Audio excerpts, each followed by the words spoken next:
Hey kids, and as Pokemon fans, we fantasize about ideas or mechanics we'd like to see in the series and ask for them as if Santa Claus would actually make them happen, but we rarely think about the real implications these would have or why they never happened in the first place. That's today's plan. Let's take a look at some of the classic requests from the fandom that I believe we'll never see. Of course, this video is an overgeneralization, and Game Freak is one of the most random and unpredictable companies on the face of the earth, so who knows? Even a Pokemon League of Legends was released, so how can we dismiss anything after that? Maybe some of the things we're going to discuss will one day happen and I'll have to swallow my words, but in the meantime, let's start strong with number 1, new evolutions. Before you create a new ghost type with me, I would leave a small door open for this to happen like with everything in the video, but it's kinda tricky. The first thing is that evolutions have always been special types. Of course, from before the special physical split. Well, fairy type didn't exist at that time, but let's consider it special, okay? If we follow that pattern, there are simply no types left, except for dragon, which, yeah, is the only one that seems somewhat plausible, but call me crazy. Galar, with its medieval setting here and there, seemed like a nice place to do that if they had wanted to. In fact, the second pattern Game Freak has followed for the introduction of new evolutions is to do so in even-numbered generations, except for the 8th one. Let's not forget the release of Let's Go Eevee either, because if there was a moment to expand and close the family with the ultimate type, it was then. But they didn't, so I think it's very unlikely this will happen in the future. Alternatively, one day they may surprise us with a new type that, like Fairy, has a new evolution as its poster child. Unless, number 2, new types. Without being an expert in competitive or game balance, there is no doubt that the type chart is something that has been carefully handled in the series. Dark and Steel clearly were introduced to nerf the reign of psychic types, and later Fairy arrived to bully the full of themselves dragons. It's nice to have pipe dreams. By the way, I'm the first one to indulge with them, and sure, types based on what certain Pokemon represent that make more sense conceptually or that just sound cool are amazing ideas, but it has never been done like that. The new types have always been something far more rare and a last resort to fix clear problems in the game. Precisely now is when elemental types are more balanced than ever, and introducing a new one that turns everything upside down doesn't really make sense. Number 3, Mega Evolutions. I'm taking a huge risk here, and in a few years I may have to eat my words, but Mega Forms were something that surprised everyone, and at first we thought they were here to stay. However, in the following generations we began to see how that energy, which represents the bond between Pokemon and trainer, began to materialize in other ways, which you may like more or less, but they are made to match the message and philosophy of each game. Mega Evolution represents connections and the bonds that are born from these. Z moves the different forms of life and the rich variety of their manifestations,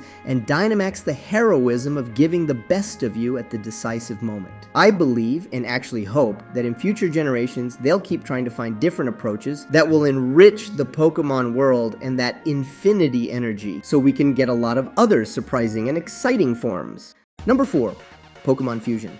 Black and White Kyurem are the closest thing we've seen, although it's not exactly a fusion, but more like an absorption. In a very specific context of Pokemon that were once one, it's a really one-off thing that was well suited to the message of that game, but a lot of people dream of it being a permanent mechanic of the series. The fusion of Pokemon that have absolutely nothing in common has become a very popular topic on the internet, and actually the less they share, the more viral it goes. Of course, I'm totally down for art about them, as it's a very creative and fun exercise, but beyond that, it doesn't make much sense except once again in specific cases.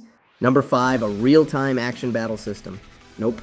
At least for the mainline, obviously. The idea of a game with battles as we have always imagined, controlling the Pokemon in real time, always pops up and reappears in the fandom in an almost cyclical fashion. But do they really consider the implications that such a thing would have? We're not even going to discuss how the fandom would take something like this. I'm guessing not very well, so let's get down to the practicalities. In battle, each move has certain power, accuracy, and it also interacts with the environment and has different effects depending depending on the Pokemon that uses it and the one that receives it. And all of that must be millimetrically balanced for the system to make sense and for the competitive play to work. All that for just one of hundreds of moves, and we haven't even looked at types, abilities, or stats. It's a colossal system that has been built up generation after generation, reiterating, correcting imbalances, and expanding little by little because, as we were saying with types, anything out of place can turn everything upside down. Now, does anyone see it remotely possible that they would decide to redo all that in a completely different system for no reason? Move by move, so everything is still balanced and works like the previous system, and all for the sake of it and without any apparent motive? This is an example of how in fandoms, and in particular in Pokemon, many things are proposed, but there's usually little thought given to what each small change implies in such a vast and huge universe. And sure, there have been RPGs that radically changed their systems between releases, but doing it with a handful of playable characters is not the same as doing it with the entire Pokédex. This is the reason why in games like Pokken Tournament, the focus is only a few Pokemon, so a hypothetical spin-off that restricts a lot of the Pokédex might indeed try something similar, but in no case would I see something like that in the main line.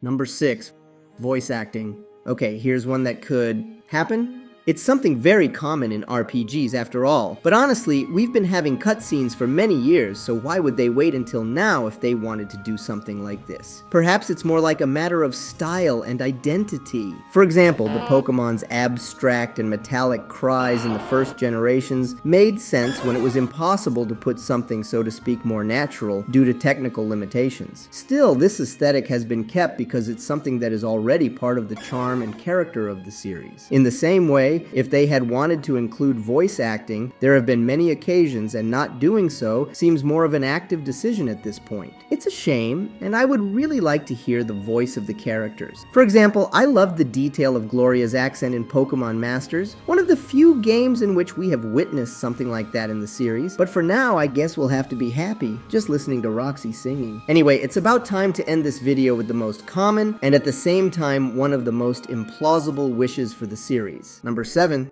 the ultimate game with all regions. Everyone's fantasy, the definitive journey, right?